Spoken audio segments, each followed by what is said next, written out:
Is Google stealing your identity? Let's get into it. Hello, welcome to the channel. I hope you're well. Is Google stealing your identity?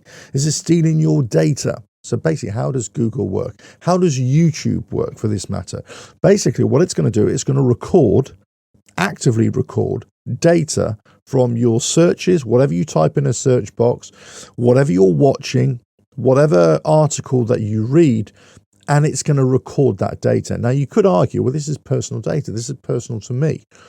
Why is Google recording it? Well, they would say that they're recording this so they know what you kind of want to watch or what your preferences are. Therefore, they can make suggestions of what you want to do or what you may want to see next. Anytime you enter a search query, then they can tailor what they think they know about you, or in terms of thinking AI, their algorithms, what they know about you in terms of data, so they can suggest the best possible options for your search query. But is it always accurate? Is it always open and honest? Is it always objective as rather being subjective to you? And this has been one of the criticisms of Google, especially, that they're gathering all this data that we don't know, but then what they're suggesting is not the full answer, the full picture. Lots of people with conspiracy theories, let's say, and people with agendas and bias against Google will say this is all wrong. But from a user's point of view, you kind of think, well, it kind of works. We just don't know. There are lots of people out there who are doing research right now, especially in the United States. They're putting research against Google and firms like Google to monitor what they're doing and what data they're giving you, but also the influence that they're giving you as well. And this is all subliminal stuff. We don't really know what they're doing, but we kind of see it when, let's just say, you're looking for something, you're speaking about something, and then your Alexa in your room will suddenly start suggesting something like that. Or you can see it on yourself, you'll be talking about something, then on your Facebook feed or your Google feed or whatever, you'll see lots of ads about what you've been talking about as well.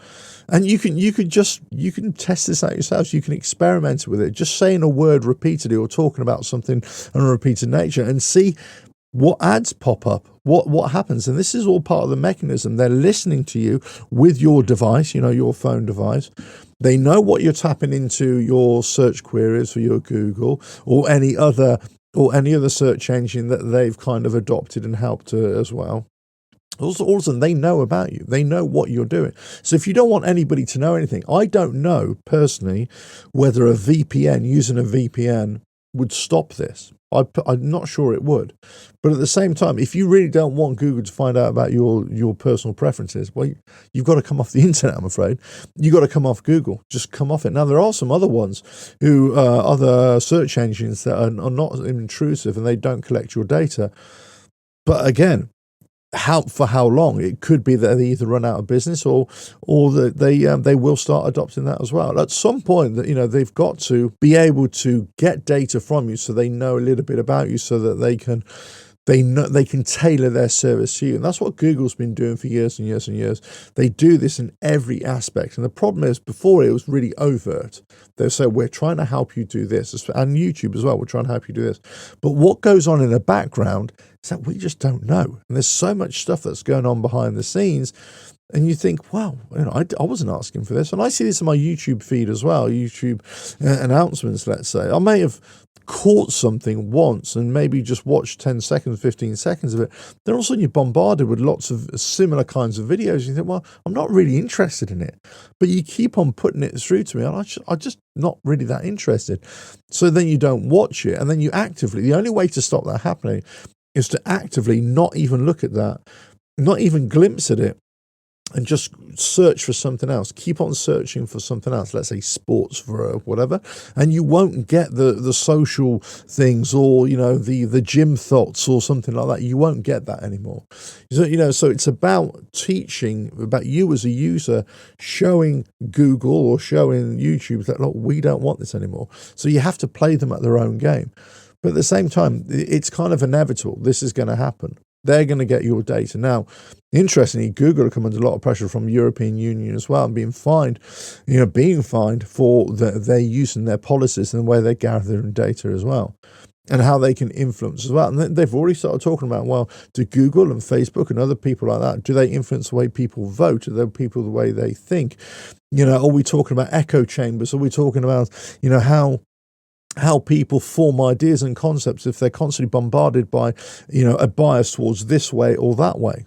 You know, it really depends. You can have a bias towards, let's say, Trump or Kamala Harris, let's say, right now in terms of US presidential election campaign. They're all of a sudden you might be so anti-Trump, for example, because you're constantly being fed by mainstream media, but also by the internet and Google and Facebook, all negativity about that certain candidate. So this is how it can warp your thinking and actually even change the way you're thinking, your opinions, without you even knowing it. This is the criticism leveled at Google in particular. They're saying, you know, they're stealing my identity. They're changing my identity in many ways. They're stealing my data. Is it true? There's possibly an element of that. It really depends how Machiavellian you think they are operating. Many people would say, yes, this is deliberate. This is exactly what they're doing. They're doing it because they want to shape the way you think. And we're going to only give you the information that we believe as a data organization, as it were, that this is what you want. And we're going to keep on force feeding you that. But if that's all you're getting, then you don't really have a chance to explore your own ideas unless you deliberately come away from what Google and Facebook and other search engines are feeding you, and you just ask for specific things and random things all the time. So it keeps it guessing as well. Are Google practicing the dark arts? I'm really not sure. I'm not here to give you that answer. But certainly there's probably a bit of credo in the criticism that they're receiving in terms of the data that they're gathering from you without you even knowing it. Just be aware of what you're doing, what you're saying online, even to your phone, even when you're not using your phone, because the process is there. They are listening. It's gathering data. They're testing these functions right now. In the next couple of months, in the next years, you're going to see this more and more and more revelations about how this is happening. Because I was watching an interview the other day about the research that's going on in the United States, how to monitor the likes of Google as well. And it's really alarming. Yeah, it's alarmist in one ways as well, but it's alarming to think that all your data, regardless of what it is being used, and it's being used to not only control the way you think, maybe warp the way you think, and also being used to warp what other people are thinking as well. Now, again, they would say this is in support of what your preferences are and everything like that to provide a better service for you. And whilst that is true, there's always another side to it as well. And we got to know, what is the other side to it? That's the question. What is the other side to it? Let us know your thoughts in the comments below. If you like what I do here, don't forget to like and share the video, subscribe to the channel, and hit the notifications bell for all future videos. And I will catch you again. Another video coming very soon. Bye now.